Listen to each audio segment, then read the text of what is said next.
interesting things in the meeting that was held. This was the meeting regarding the APS. There was a list of legislative items. Let's call it a legislative agenda. Actually, Madam Chair, you posed a question to the Minister of Finance and presented a list of items that are there for, or on the pipeline, so to speak, to come to Parliament. Now, kind of coming back to the heels of what we as members of Parliament should expect from government is, you know, if you have plans and you put it in a presentation or in an economic recovery plan or whatever you want to put together, we want to also see whether the legislative agenda is in sync. And looking at the presentation so far, I see some things that are not included, or there are differences in terms of the legislative agenda. So I want to start there. Madam Chair, can the Minister confirm to us what is the legislative agenda from the executive side? I mean, we have our own plans, of which I will present today, from the parliamentary side that we can initiate. But as we know, the parliamentary structure, the governing structure that we have, it really sets up a co-legislative situation. And especially when it comes to tax reform, that is something that the Ministry of Finance are the ones that have more of the tools available to them to be able to present things in terms of the changes to our taxes and such. The first one I want to talk about, Madam Chair, is something that I haven't seen anywhere here, and that is related to the environment. If it's one topic that we know the public of St. Martin is very passionate about right now, is the deplorable situation of our waste management and the dump. We've seen presentations of ways that we can make waste into energy and all these type of ideas. But coming back to what we, the members of Parliament that have to approve a budget that has income that is supposed to go towards expenses to improve, not talking about no World Bank funding, but our own taxation, what allotment of taxes actually goes towards the environment, or improvement of our waste management in St. Martin. And the fact is, right now, there is no direct instrument in St. Martin for such. And I looked across the Caribbean, Madam Chair, and almost, I wouldn't say all islands, but several islands are really quite ahead of us when it comes to their prioritizing of ensuring that the gap between the environmental damage caused by the economy and what the government receives to take that corrective action is in balance. Madam Chair, I'm going to harken back to from the Inter-American Development Bank. This was from the Department of Research and Chief of Economy. They did a very interesting report right across the Caribbean in 2016, and it was a survey and assessment of environmental taxes in the Caribbean. This is always a very controversial topic, especially for a tourism destination, because when you talk about introducing new taxes, people tend to get a little worried. Airlines, cruise lines, stakeholders, and such. But the one tax that this report has presented and shown that we have seen people are a little bit more malleable to saying, you know what, that might be something that we don't mind paying, is an environmental levy. Now, specifically in St. Martin's case, this report really highlighted and focused on 7 islands. That was Belize, Jamaica, Barbados, Bahamas, a few others. And one of the things that was interesting is that the way environmental taxes are handled in a place like Guyana or Trinidad, which is predominantly industry-based, is obviously a lot different, because you're taxing oil companies, you're taxing people that are polluting the economy. So when you want to introduce such a tax, then you have a bit of a different way, because you're dealing with corporates, corporations. So, the public might give a little bit less of a backlash. But on a small island like St. Martin, where you are faced with a very difficult situation, how can we present an opportunity for St. Martin to receive revenues to balance the damage that is being done to our economy? Obviously, placing this on our citizens is really not the way to go.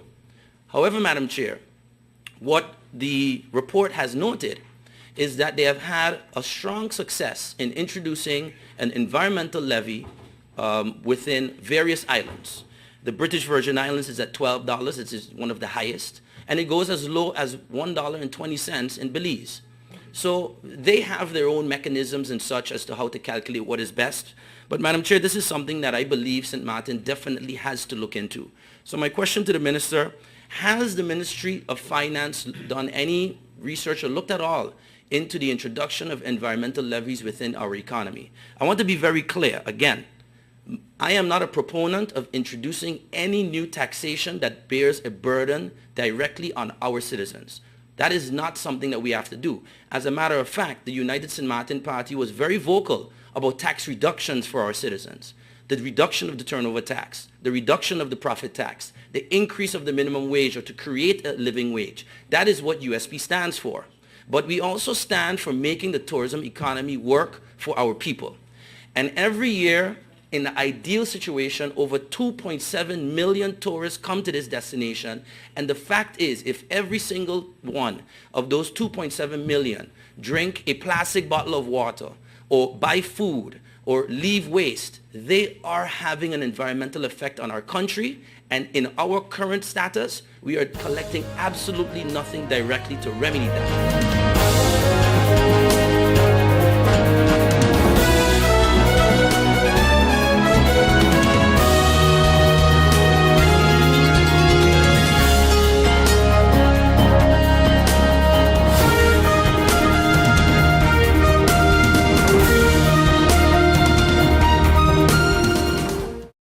You can win with the Caribbean Lottery.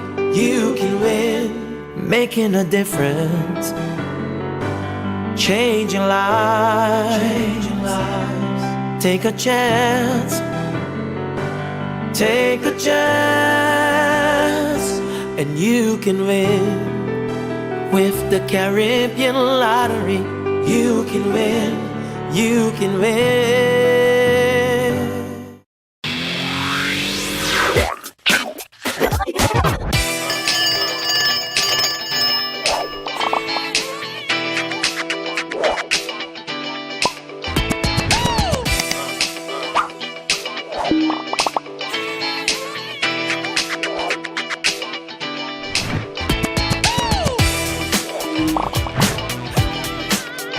Tell them, connecting you. GEBE has been faithfully serving the communities of St. Martin, powering your home and our economy. Come rain or shine, our qualified team of professionals are working hard 24 hours a day to provide you and your family with safe, reliable electricity and water. We use the latest technologies and test our products daily to maintain the highest international standards. Our friendly staff is always there to assist you, whether in person, over the phone, or online. We are committed to constantly improving our products and services, making them more efficient, effective, and environmentally friendly to serve you better today and our next generation of clients tomorrow. GEBE, powering a brighter future. Our friend Megawati is here with tips to save you energy. 1. Turn your airco temperature up. 2. Use a ceiling fan instead. 3. Buy energy-saving products. Save some green with NVGEBE.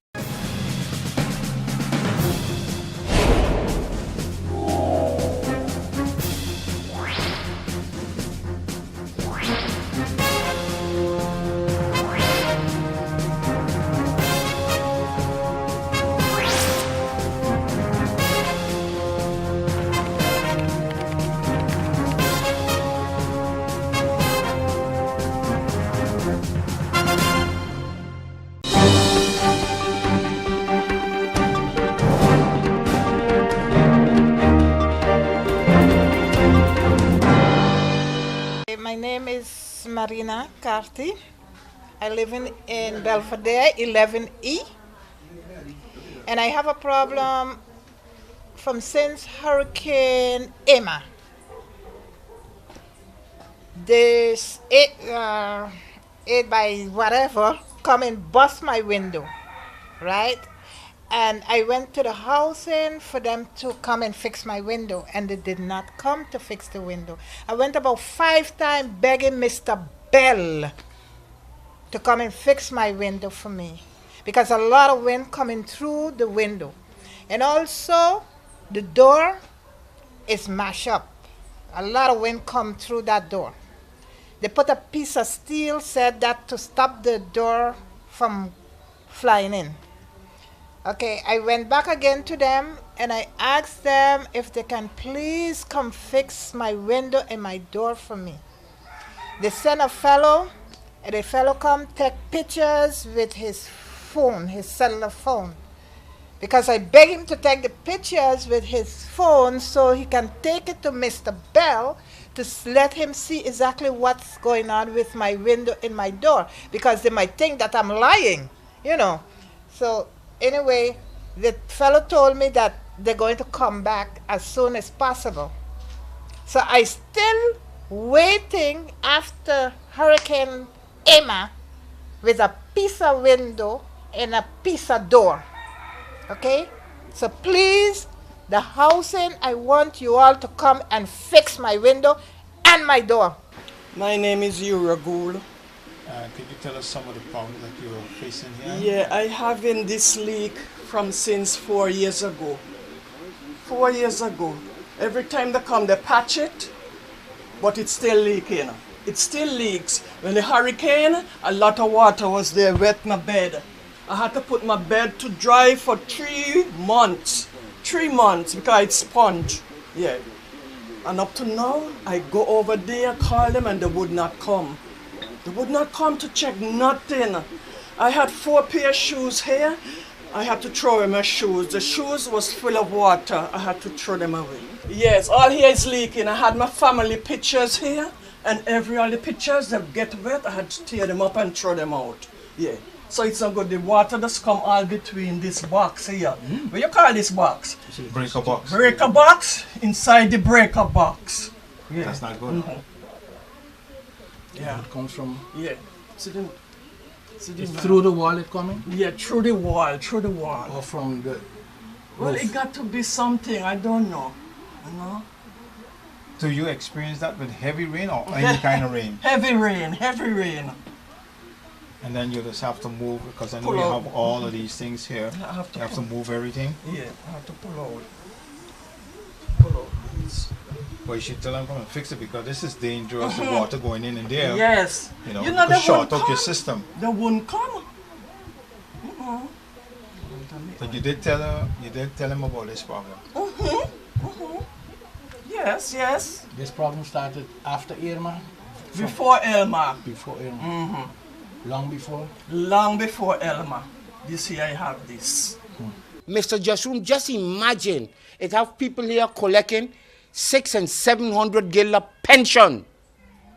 If you're leaving, you take a bus out there, it's $1.50. To come back, it's $1.50. And God forgive you if you got to pay a gypsy to come back here.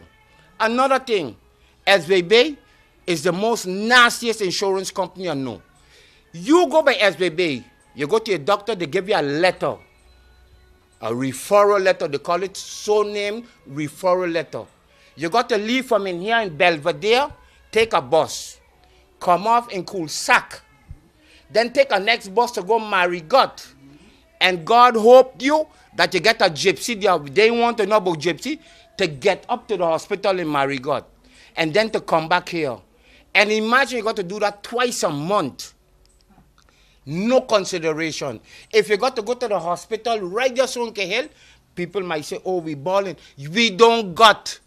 We ain't like Teo Heligo, and we ain't like Marlin, them collecting 18,000 and 14,000 a month. We just collecting a simple pension.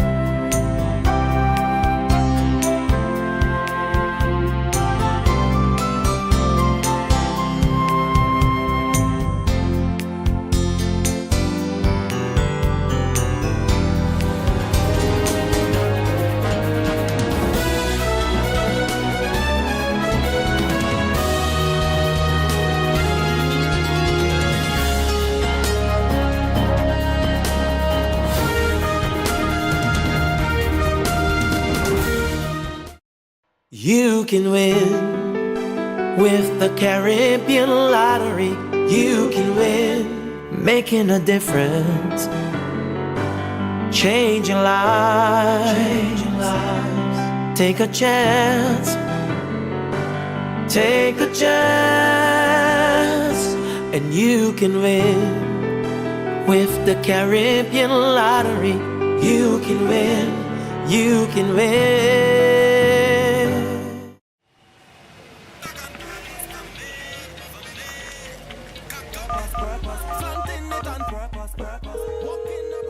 Hey ma, how you doing? You busy? I hear, just paying some bills, taking care of business, you know what it is? I know, you're doing your online banking. I don't have to stand in those long lines to pay bills. I can transfer when I want. I can check my account wherever. It's like the bank open 24/7.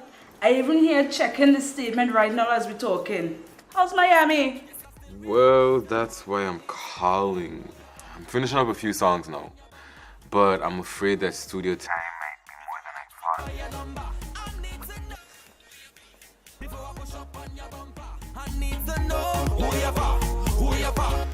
And I was wondering if I could get some help with some funds, and I could pay you back as soon as I get back to St. Martin. Let me check my account. How much you need? I think 500 should be enough. I can transfer it to you while online. Direct from me to you. No problem. Great. Thank you so much, Ma. I'll get online with Viv now. Alright, darling. You know who you're for? I need to know who you're for. Contact WIB today for your complete personal online banking experience. Available for all mobile devices. The Windward Islands Bank, now your online banking partner in progress.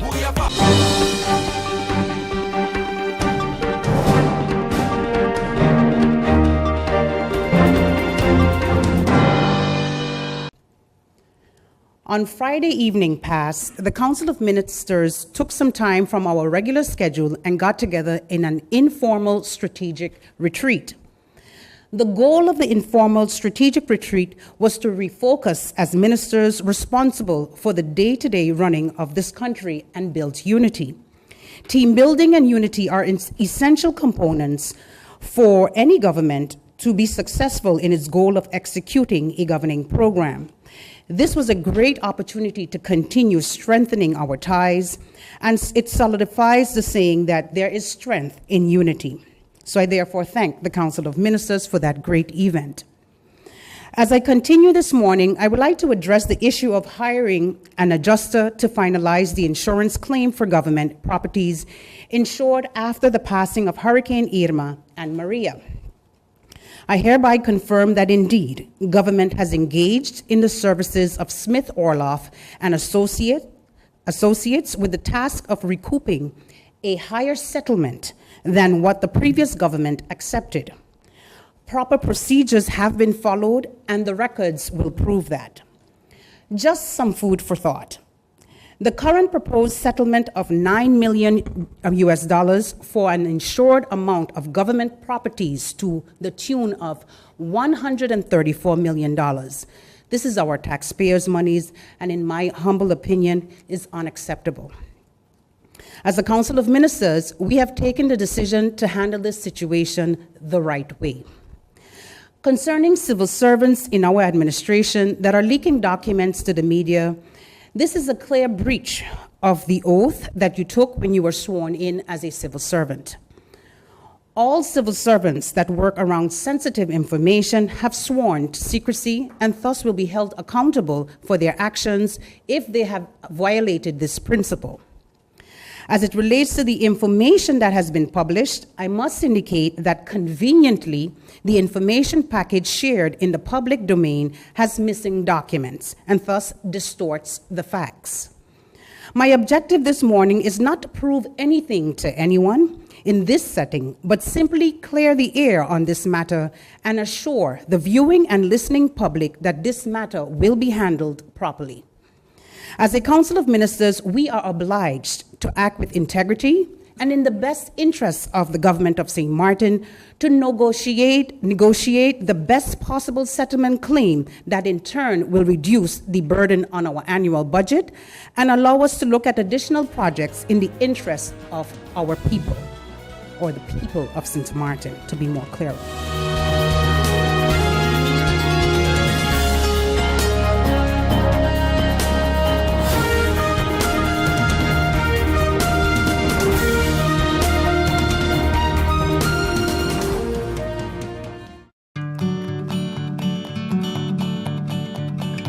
It's been said that behind every door, possibility awaits.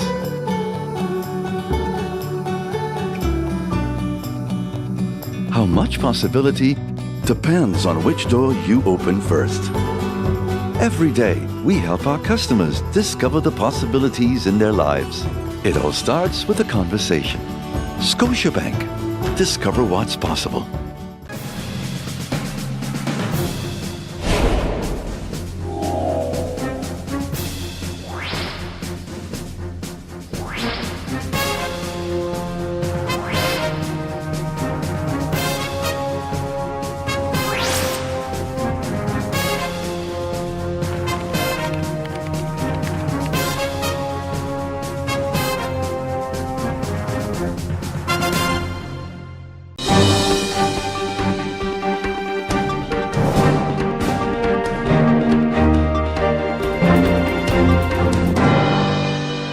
So disaster risk financing is a key part of disaster risk management. It's planning ahead to access financing that can mitigate the impacts, fiscal impacts and macroeconomic impacts, and also having policy and legal framework in place to make sure that those instruments operate effectively and cost effectively.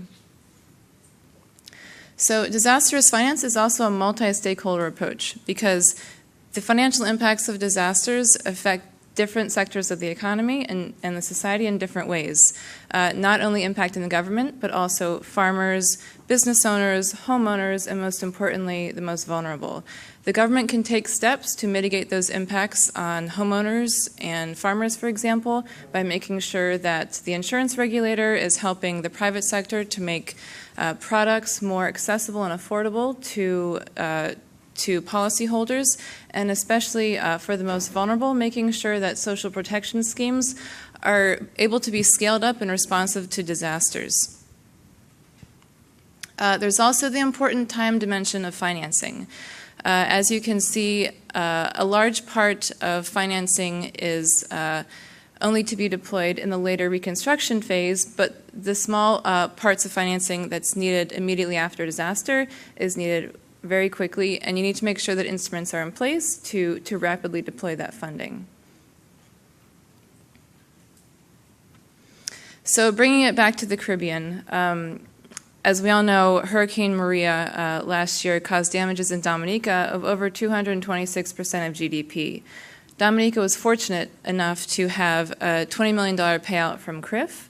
They had access to the contingent emergency response component from existing loans from the World Bank.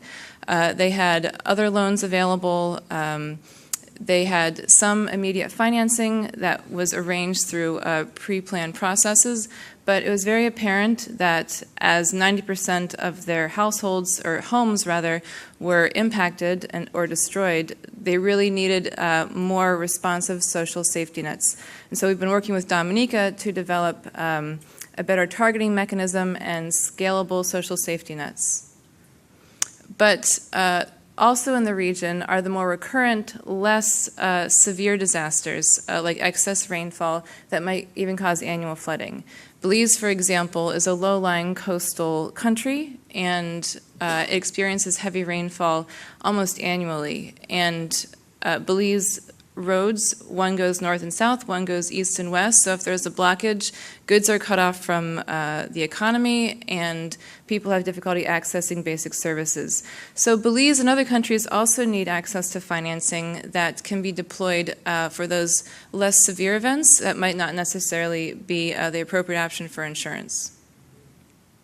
So disasters have been costly in the Caribbean. We all know this. Over the last 40 years, there have been 17 instances of disasters causing over 50% of GDP in losses. In the last year alone, 6 of those instances occurred, and 4 were in OCTs. And so working in the Caribbean for the last 40 years. So World Bank has been promoting primarily physical risk reduction measures. But as we begin to promote CRIF, or we've been promoting CRIF for a while, but as we further that relationship and also introduce more types of contingent financing, we find that countries have very specific questions that need to be addressed. So what if CRIF is not triggered? How do we have alternative financing arrangements that can be deployed with different triggers? How do we afford a contingency fund? If we barely have enough fiscal space to maintain our budget, how can we really be expected to set aside money for a disaster? Or in the example of OCTs, what if there's a restriction on the ability to have reserve funds at all? How can we better protect low-income households? Ultimately, low-income households are an implicit contingent liability of the government, as the government is most often the insurer of last resort, as insurance penetration is very low in vulnerable households.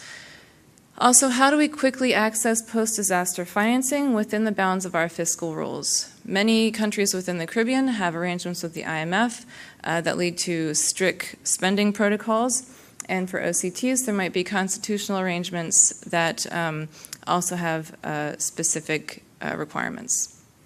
And so, listening to all those questions, we started the Caribbean Disaster Risk Financing Technical Assistance Program 3 years ago with the pilot countries of Belize, Jamaica, St. Lucia, Grenada, and Haiti, with three main objectives. First, quantifying the fiscal risk. You really can't buy the appropriate or sign up for the appropriate or design the appropriate mechanisms for financing unless you can really quantify your contingent liabilities associated with disasters, both the explicit ones that are legal responsibilities and the implicit ones that are more policy decisions like protecting the poor after disaster.